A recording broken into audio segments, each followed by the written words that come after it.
Hey, what's going on, guys? Welcome to the GM. We're in this thing at lunchtime going live. I am Boulanger, and this is the GM. Man, in this particular video, man, we're going to be talking about the Baltimore Ravens and not really from 1 or 2 days of training camp, but we're going to be talking about them from a holistic approach. I believe that Monday and Tuesday's practice exposed to us or revealed to us a little bit more than what we knew or understood about the Baltimore Ravens. And so, man, as I get started, man, let me lay this foundation. Let me lay the perspective with which I'm coming from. I believe that the Baltimore Ravens absolutely, no doubt, unequivocally are Super Bowl contenders on paper. Because right now, that's all we have is paper, right? All we have right now that we can validate Super Bowl contention on is paper. What the roster looks like, at least in context of what the potential 53-man roster is going to look like. Who are going to be the 11 starters on offense? Who are going to be the 11 starters on defense? And then who is going to be the direct backup or rotational piece for each of those 22 top positions? That's what the Baltimore Ravens have been based on. And pundits, sports media, local writers, YouTube content creators, I think for the majority, a lot of them have the Baltimore Ravens as a contender. And as it pertains to our paperwork, we look real good. The Baltimore Ravens on paper look real good from a roster context. We have top one or two quarterback in the league, depending on how you measure it up. But Lamar Jackson absolutely has been the best quarterback playing in the regular season, 34 of 34 games over the last couple of seasons, 23 and 24. He's done it the best. An MVP season and an All-Pro season, and one of them being a historic stats season by a quarterback.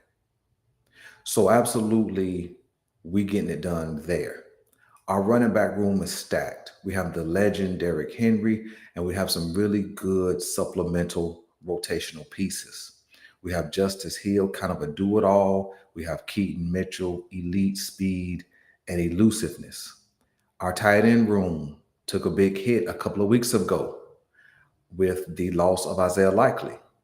But I still think we have one of the best tight end rooms, even if Isaiah Likely is on the mend and not actively participating. I still think we have that. Our wide receiver room is the best it's been. Sorry for the traffic noise in the background. Can't help it. I live close to a major highway. Nevertheless, our wide receiver room is one of the best that we've had in the Lamar Jackson era. We've been touted for that. Maybe we don't rank holistically in the top 10 as a unit, but it is the best that we've had in Baltimore in a long time from top to bottom. Okay.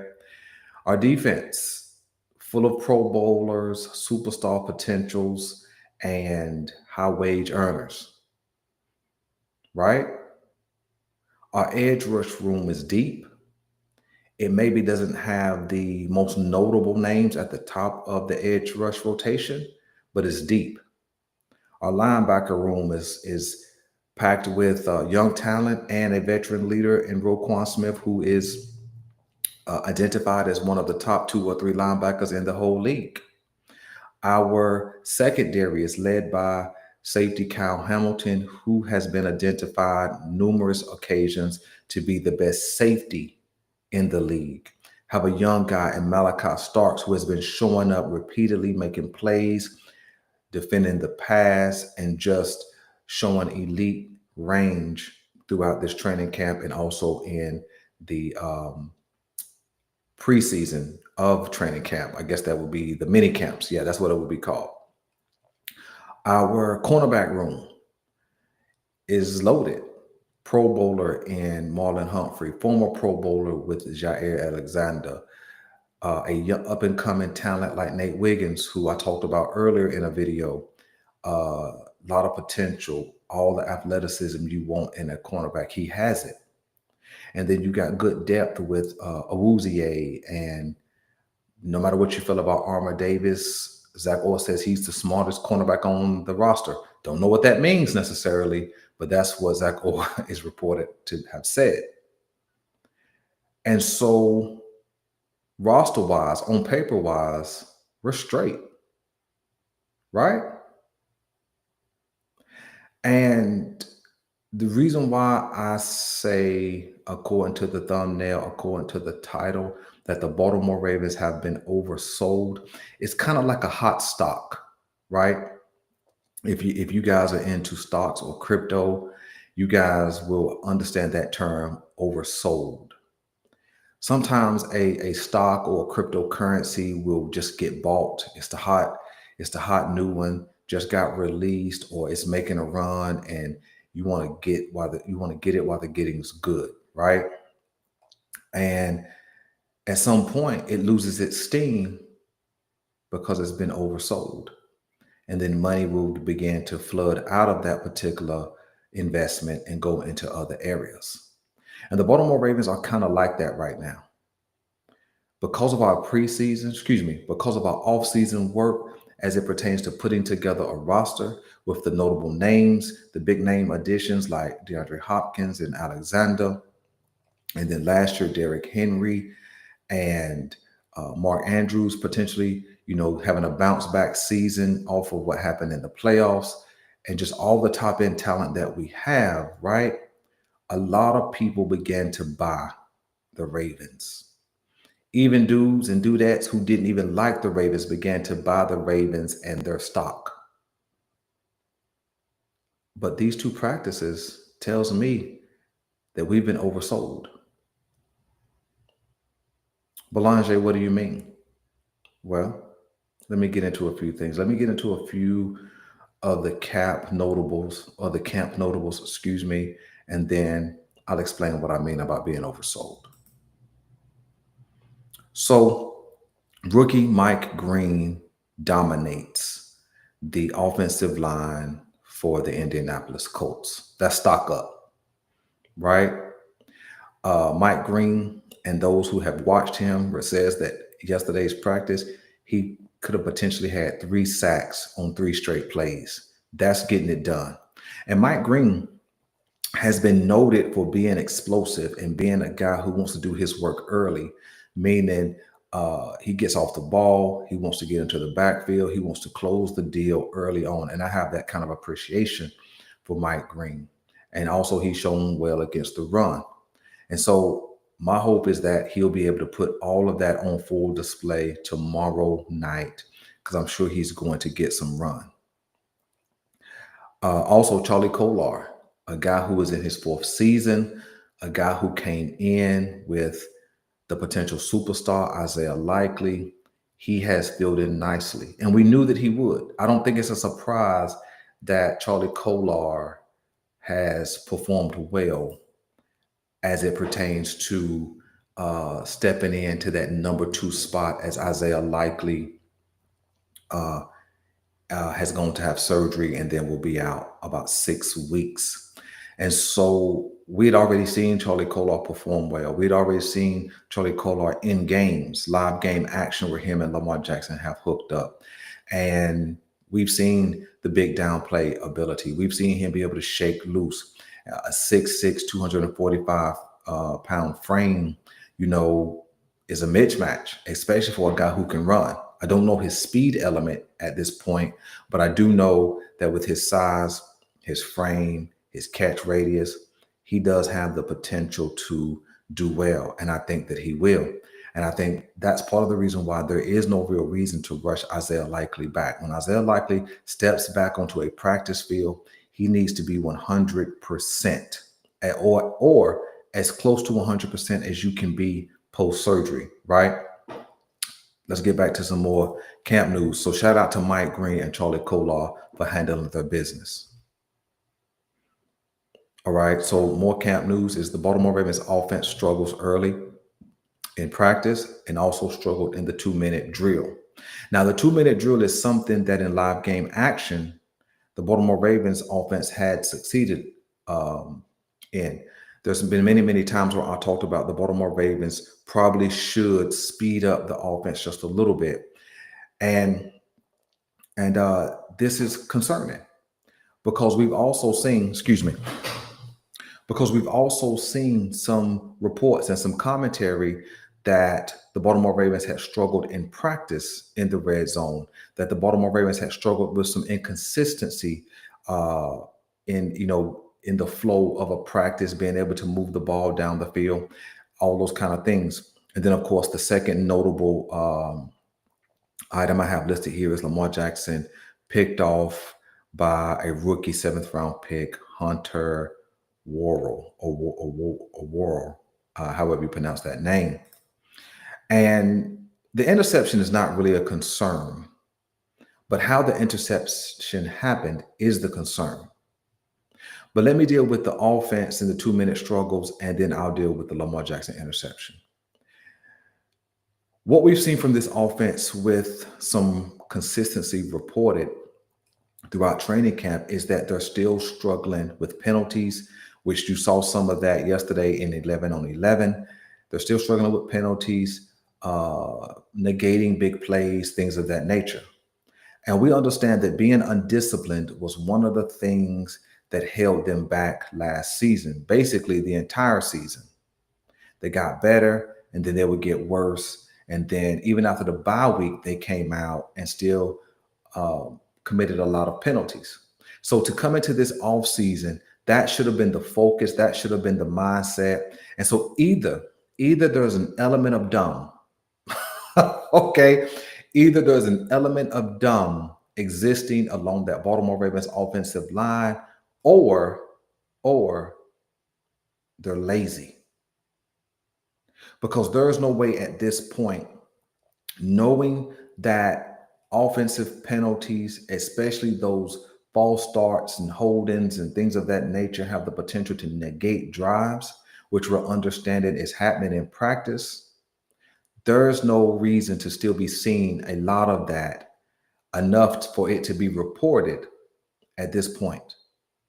And so I think that going up against the Indianapolis Colts' young and talented interior line and edge rush positions, led by DeForest Buckner, I think it highlights the level of improvement we still need. And that's my concern. That's the nature of saying maybe we've been oversold, with understanding, all right?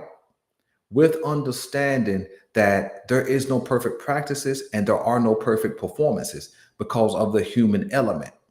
But what I'm simply saying is, if we're going to take this Baltimore Ravens team serious as a contender, at some point they have to step it up and improve the infractions that they're causing against themselves. Now let me get to the interception. We've seen probably 10 or 12 plays per season that could have been intercepted from a Lamar Jackson pass that was not, because of some of these cross body or cross field throws. We hear it pointed out in live game commentary, and we also hear it in just pundit analysis when they're talking about some of the Lamar Jackson flaws. And this is not a banger on Lamar Jackson at all. That's not what I'm doing. I'm simply talking about, if I'm going to assess if this Baltimore Ravens team can go where they're supposed to go on paper, then some of the things that you shouldn't do, you probably shouldn't do, right? And crossbody throws at this point in his career, post 2 MVPs, post multiple All Pros, post an elite passing season and running season, it's just time to know better at this point. I know Lamar Jackson, it's easy for him to go into action Jackson mode. We understand that. We understand that it's easy for him to go to his fail safe where everything rides on him. But sometimes the play that you don't make is the best play. If you get that pass off, great. But if it gets picked off during the game, that takes the potential for 3 to 7 points off the board and puts your defense on its heels and salts the clock away. We've seen too many times in playoff scenarios where there is an untimely mistake, whether it's a forced error or an unforced error. To me, this interception, crossbody throw across the middle, bad decision.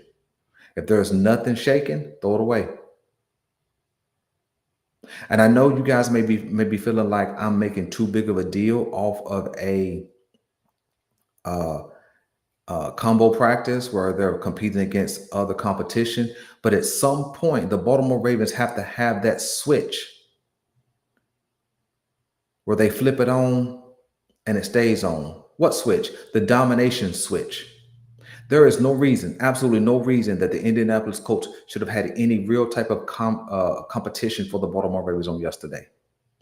The Indianapolis Colts is a team, this is not banging on them either. The Indianapolis Colts is a team who don't even know who they're going to start at quarterback for the season. It's a team who picked a talented guy in Anthony Richardson, I think with the 4th overall pick. And if it's not 4th, he was top 5 for sure a couple of seasons ago. This is an Anthony Richardson who had been labeled as lazy, who had been labeled as apathetic. This is a Daniel Jones who's been a cast off a couple of times after getting paid. This is their quarterback options. Both of the dudes can play, but not consistently. When you're wondering what they're going to do along the offensive line, if Jonathan Taylor is still going to be a part of what they have going on, right? It's a rebuilding defense. They do have some talent elements there, but there is no reason why they should have had an equal playing field with us. What I mean is, when you read the report over the last couple of days, it shakes out equal. You could almost say it was 51-49 Ravens favor, or 50-50 dead even with good and bad plays, meaning the ones they gave up to the other team and the ones we made against the other team. And you may say, well, they're not even going hard. Well, that's a lie. Because when I'm in competition, it's when I loaf. Listen, we learned this in high school and middle school ball. Loafing is what they would call it. When you loaf, that's when injuries happen. These are high-paid, high-talented athletes. So there's no way they're out there loafing. See, because when you loafing, injuries go up. And when you're loafing, you get showed out on. You guys know what being showed out on is. So there's no way they're half-stepping it. I just think they don't have that switch flipped yet. And at some point, if you're waiting to the regular season to flip that switch, it's too late. Now, the first 2 guys I talked about, Charlie Kolar and Mike Green, they have it. You've been seeing them coming all offseason.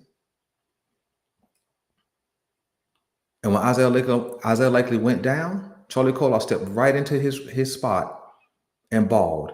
Is he a replacement for Isaiah Likely? No, just a fill-in. But he didn't shy away from the moment. He stepped right into it. But this report offensively, this shouldn't be. I understand they're not going to have the full running back playbook in effect during practice. But at this point, guys, I'm expecting more. I'm not in expectation of what can be. I'm not in expectation of what should be. I'm in expectation of what needs to be happening. And that flip has to be switched on now. Let's keep looking at some practice headlines. All right, Keaton Mitchell still showing burst speed. Glad to see Keaton Mitchell still doing his thing. You know, he broke off a run up the middle and then he broke off a run around the end. And listen, Todd Monken, and those of you guys who are close to Baltimore and can bend Todd Monken's ear, tell Todd Monken to stop giving the ball to Zay Flowers on end arounds. Zay Flowers, for the last couple of seasons, has dealt with a little bit of injury, right? He's dealt with a little bit of injury, little bit of nick, little bit of ding. He's not a running back. And although Zay Flowers is fast and elusive and twitchy, he doesn't have the elite of speed. He's not a 4.3 guy. Zay Flowers is a 4.4 guy, which is still fast. But it's not Keaton Mitchell fast. It's not Tez Walker fast. It's not LeJontay Wester fast. So there's guys on the roster that you can get that kind of play off with. Give the ball to Keaton Mitchell. Line him up in different spaces if you want to do some type of end around. But please stop giving that ball to Zay Flowers, because it puts him at risk. And if we're going to go capture the championship, we got to make sure we got plays that work, and we're smart enough to identify the plays that don't work. More camp headlines. All right. Let's see. A.D. Mitchell, Burns, Nate Wiggins. Right? Oh, excuse me. I'm looking at the next slide. Anthony Mitchell still makes plays. Anthony Miller. Gosh, Anthony Miller is a guy who was drafted by the Chicago Bears many seasons ago. And he performed well early in his career. He fell off. And I think he was even out of the league for a season or two. But once he showed up in Baltimore, he does nothing more than catch the ball. Even so much that I'm pretty sure I remember him being on our playoff roster and getting in some games last season. Anthony Miller just continues to show up over and over again, making plays. And it's obvious that the quarterbacks trust him. Why? Because they keep going to him. I think Anthony Miller is putting Talon Wallace on notice. Not LeJontay Wester, but Talon Wallace. Because I think LeJontay Wester, according to all reports, is doing a great job at punt and kick return, which he had a big return, I believe it was yesterday in practice. And so I think he's sliding ahead of Talon Wallace in that capacity. And then Anthony Mitchell, a vet, is continuing to show up. I think Talon Wallace's job could be in jeopardy.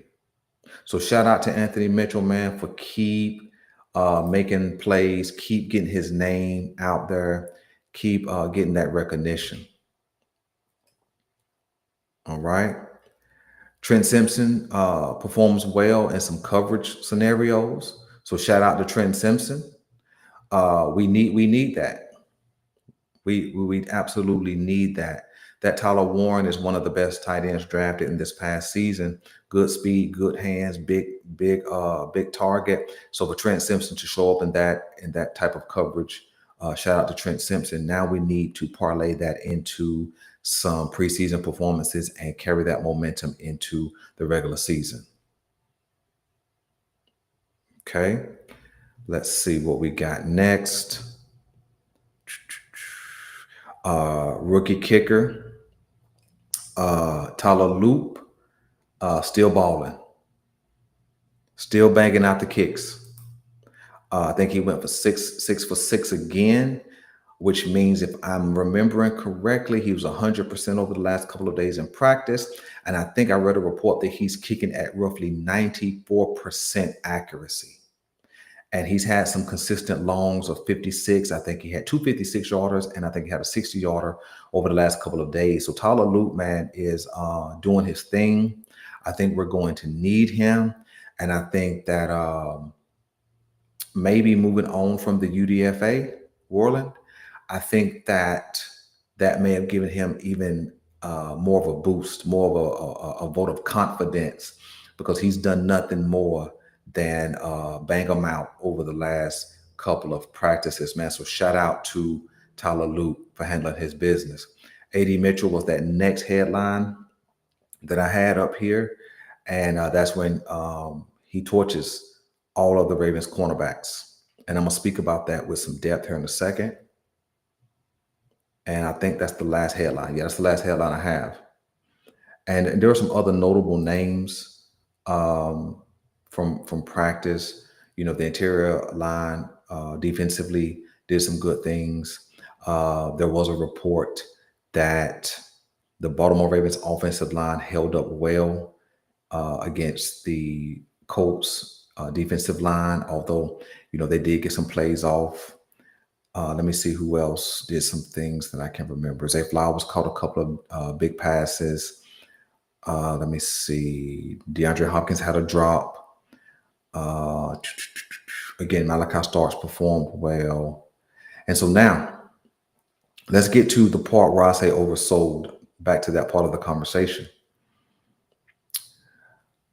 AD Mitchell is a good receiver.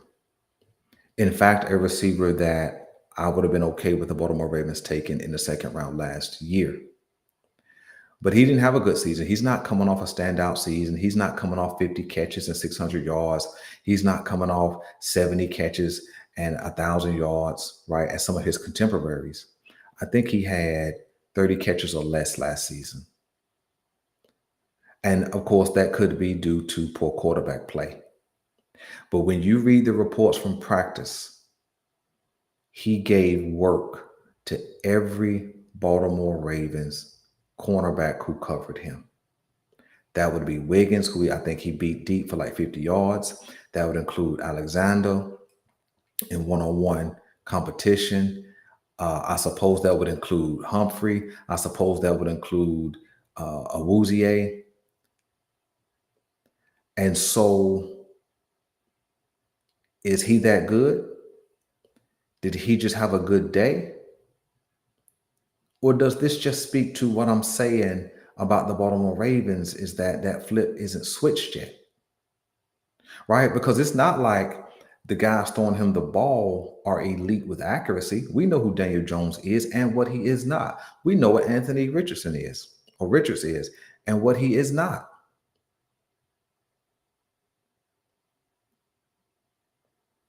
You see, when we put together this roster, I'm listen. Let me start with me. I am one of the ones beating the drum that EDC has done the best job this past off season ever. Super proud and excited of the work he's done. On paper, we're legit. But if we don't put that together on the field, it's going to be some bull crap. You see, there's different players on this Ravens team who have a lot of swagger.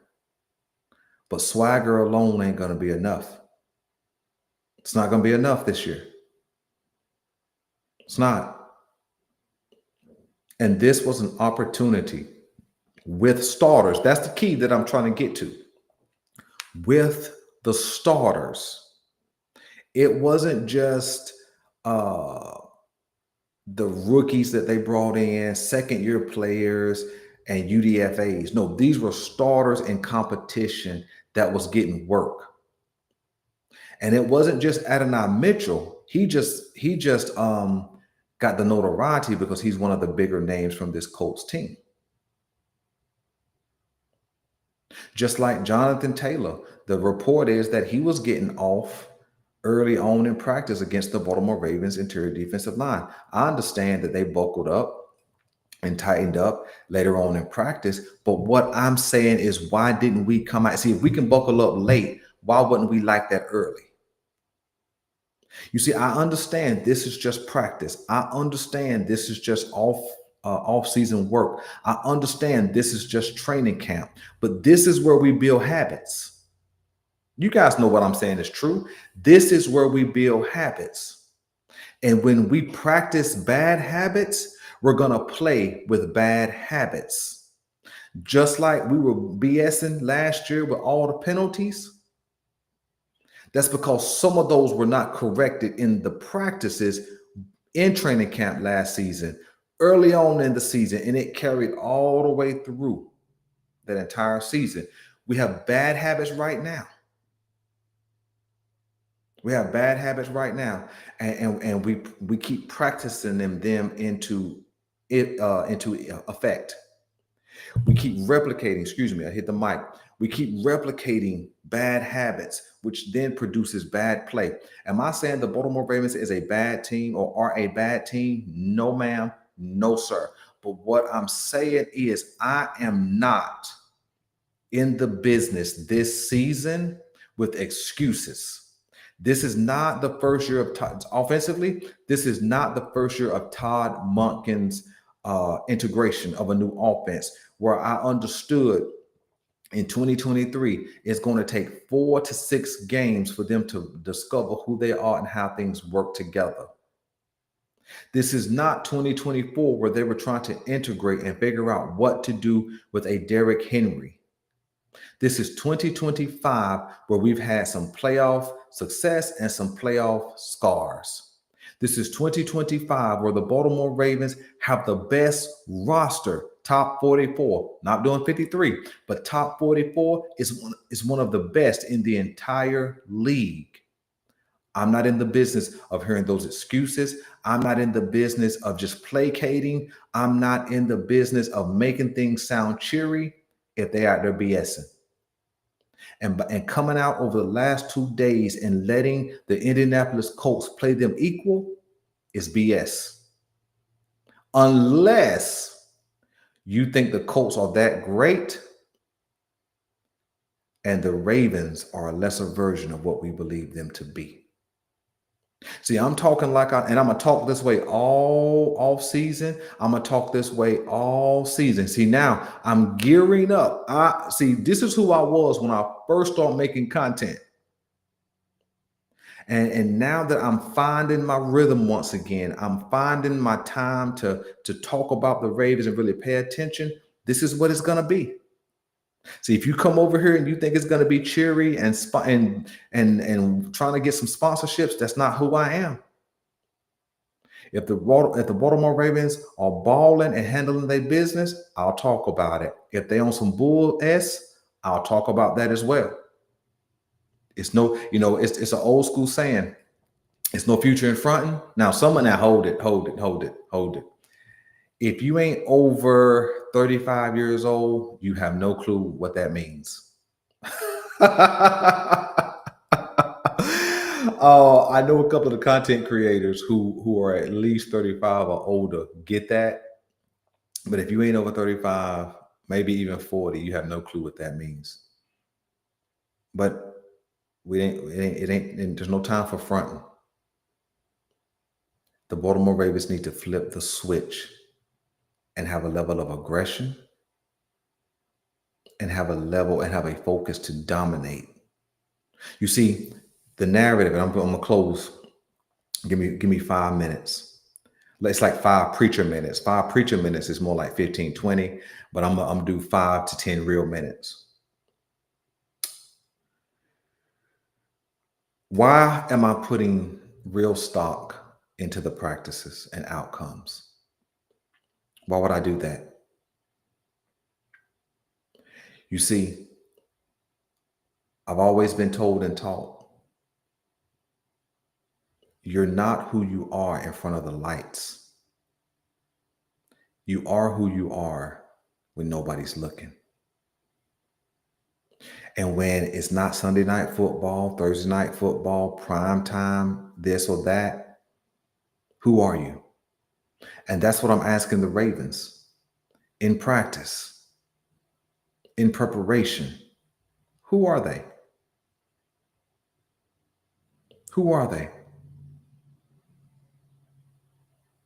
You see, I know that Nate Wiggins got all the notoriety from yesterday's practice. He a dog, he a real one. But he was on some BS too. We're on a Super Bowl journey.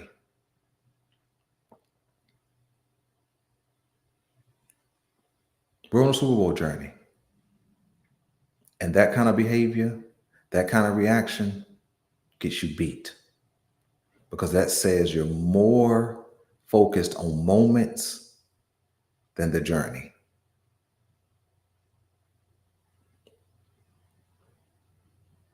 You see, we have an understanding over the last couple of seasons that the narrative that we say around Baltimore, at least the fan base, is we beat ourselves.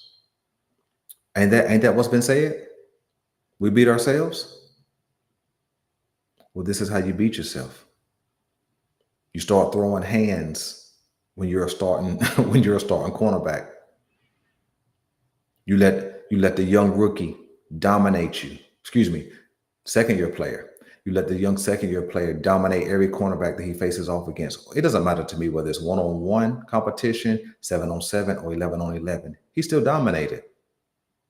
You let quarterbacks and Jones and AR look better than what they have proven themselves to be over the last couple of seasons. You let a defense who's trying to find who they are as they add young talent and young pieces. You let them get off against you repeatedly. Again, I'm not telling you that the Baltimore Ravens were dominated. I'm simply saying they didn't dominate. They let this team practice or play them equal. And we'll see how that shows up tomorrow night. But if we want to stop beating ourselves, if we want to stop making the untimely turnovers, if we want to stop creating the plays that negate big plays, or excuse me, the penalties that negate big plays, this is when you do it. You do it in the practices because they count too. So listen, man, that's what I had to say, man, about this Baltimore Ravens team. I got some conversations for you guys, big conversation about Isaiah Likely and his future in Baltimore. I got it coming up on Saturday. A little twist to that conversation. Let me see what else we got coming up. Got a new segment called Jackson's Corner, where the entire conversation will be about Lamar Jackson. And so before I get out here, let me kind of tell you where we're headed. As we sit at 961 subscribers, some of that is due to me, no movement, because I haven't been able to be consistent. But if you're here, man, this long, help me get this channel to 1,000 because I want to get this name changed. Because what we're going to be doing here is a little different than what we have been doing. You guys haven't seen me report news because by the time I get the news, right, and then get to a computer, it's old news. So I'm left to give commentary about it versus to report it. And that's fine. We're going to make that necessary adjustment. So what we're going to be doing here is segments or specific episodes. And so Jackson's Corner is going to be the first segment or episode type scenario that we do here. And then every conversation we have is exclusively about Lamar Jackson. And so got that coming up. The first one will be next Tuesday, and then it'll be every Tuesday or Wednesday, whichever one going forward. It'll even go into it will even go into the season. And then I got some other pretty cool, I think, segments coming up. And so, man, thank you guys for rocking with us. I appreciate you guys. Let me know what you guys think, man. Am I being too hard on the Baltimore Ravens? Am I being just right on the Baltimore Ravens? Or was I not hard enough? I'm your guy, Boulanger.